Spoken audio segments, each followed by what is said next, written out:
एक उर्दू भाषाविद कवि ने कहा, लोग कहते हैं कि संगे दिल के आंख से आंसू नहीं आते। संग कहते हैं पत्थर को, दिल कहते हैं हृदय को। पाषाण हृदय व्यक्ति के लोचन सजल नहीं होते। पर उस कवि ने कहा कि यह केवल सुना जाता है, पर देखा तो कुछ और गया है। क्या? लोग कहते हैं कि संगे दिल के आंख से आंसू नहीं आते। अगर ये सच है तो दरिया क्यों निकलते हैं पहाड़ों से? अगर यह सत्य है तो इन सरिताओं का जन्म पर्वतों से क्यों हो? पर्वत से भी प्रीति का झरना फूट सकता है अगर कोई पर्वत को पिघलाने वाला हो। तो आज पाषाण जैसे हृदय से भी मानवता की सरस धारा बह सकती है अगर भगवान के चरणों का कोई आश्रय ले ले। तो यह इस कथा का संकेत। छुअत शिला भई नारी सुहाई। पर आज तो बड़ी विचित्र स्थिति है। मानव आकृति सब तरफ दिखाई देती है, पर प्रकृति नहीं दिखती, मानवता नहीं दिखती। मानवों की भीड़ में मानवता खो गई।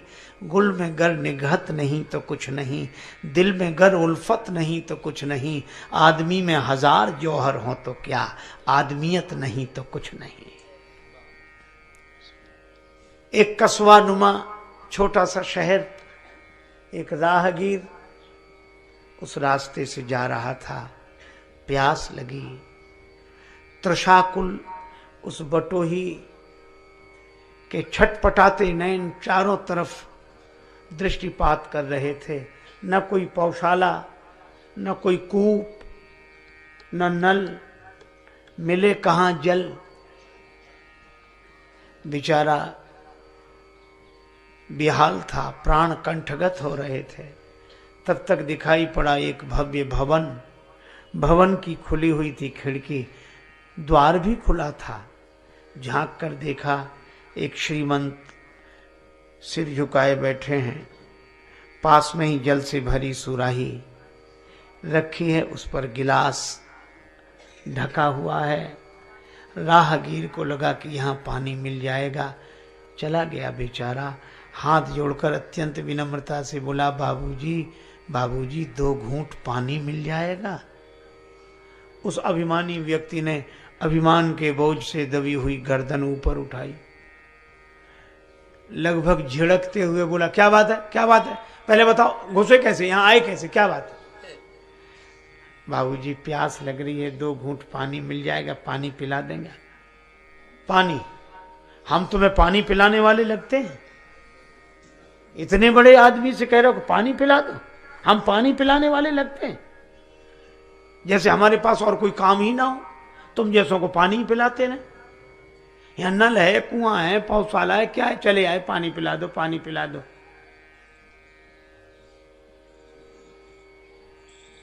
देखते नहीं है, एक भद्र पुरुष का भवन है, शरीफ आदमी का घर है। राहगीर हाथ जोड़ के बोला, सो तो देख ही रहे हैं। अवश्य सज्जन पुरुष का निवास है। परिभाषाएं बदल गई हैं महाराज। पहले भवन के बाहर लिखा रहता था स्वागतम, शुभागमन। अंग्रेजी पढ़े लिखे लोग लिखते थे वेलकम। अब यह लिखा नहीं मिलता। अब भवन के बाहर लिखा मिलेगा बिना इजाजत अंदर आना मना है। किसी किसी भवन के द्वार पर लिखा होगा कुत्ते से सावधान। हालांकि उसमें रहते आदमी हैं।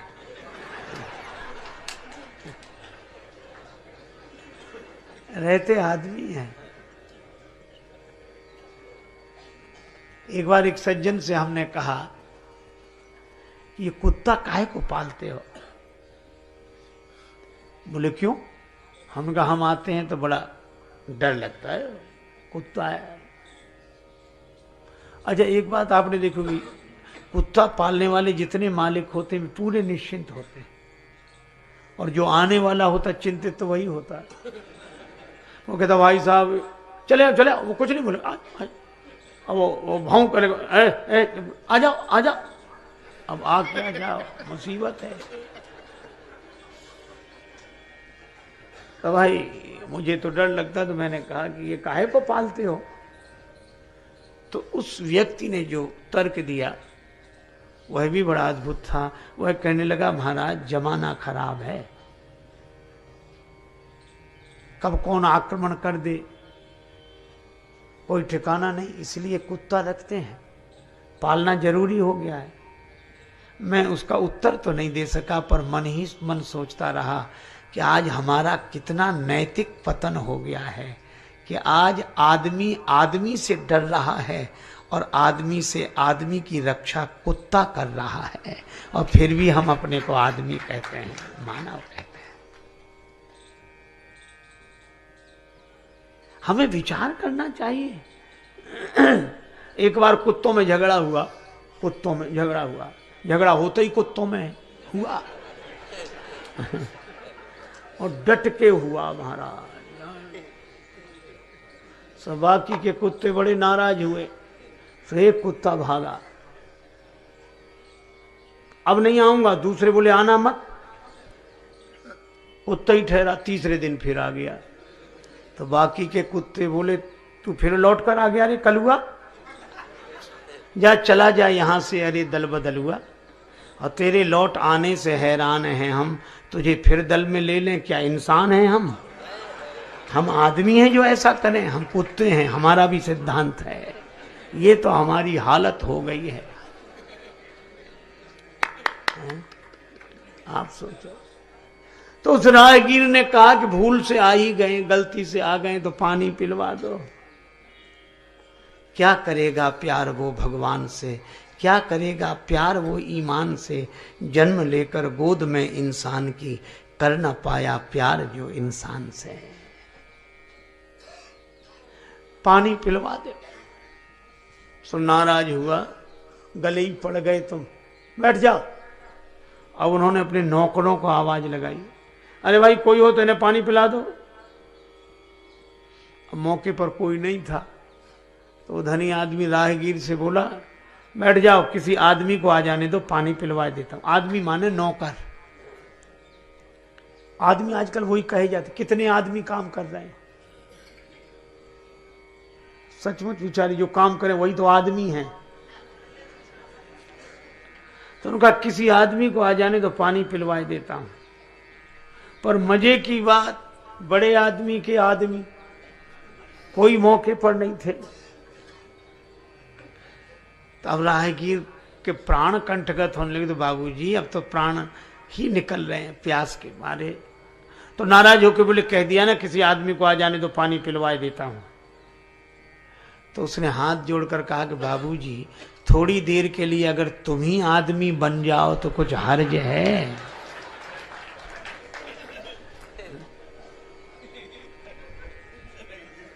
हमें चिड़ियों की तरह आकाश में उड़ना आ गया है, हमें पनडुब्बियों की तरह पानी के भीतर उतरना आ गया है, पर हमें आदमी की तरह आज धरती पर रहना नहीं आता। कैसी विडंबना है। और इसके लिए मानस का संदेश है केवट प्रसंग के माध्यम से। अगर हम चाहते हैं कि हमारे जीवन में मानवता अवतरित हो, तो एक ही उपाय है, भगवान के चरणों का आश्रय लें। ये नाव नारी न बन जाए। जब शिला बन सकती है, राम जी ने कहा शिला तो पाषाण की, पर नाव तो लकड़ी की। अरे महाराज, लकड़ी तो और जल्दी बनेगी।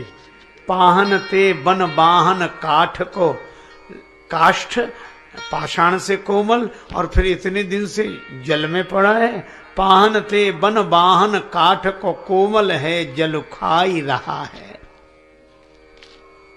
इसलिए महाराज नाव, भगवान ने कहा अच्छा नाव नारी बन भी गई तो कठिनाई क्या है? जड़त्व से मुक्त हो जाएगी, पार करने वाली खुद पार हो जाएगी। पार करने वाली स्वयं पार हो जाएगी। केवट ने कहा लेकिन एक बात है, अगर ये नाव नारी बन गई, चैतन्य हो गई तो कहाँ बैठेगी? का घर में। अच्छा, इसके दोनों ही आशा है। आध्यात्मिक संकेत भी बड़ा मधुर है कि नाव बुद्धि है, और बुद्धि अगर चैतन्य हो गई तो घर में बैठे, घाट पर नहीं रहेगी, फिर घट में रहेगी। क्योंकि जिनकी बुद्धि ब्रह्म बोध से चैतन्य हो गई है वो अब किसी घाट पर नहीं जाती, वह तो घट में ही है, घर में ही बैठेगी। हम ही थे भूले, हम ही में भूले, हमें ढूंढने हम ही चले, हम ही ने खोजा हम ही ने पाया, हमें मिले तो हम ही मिले।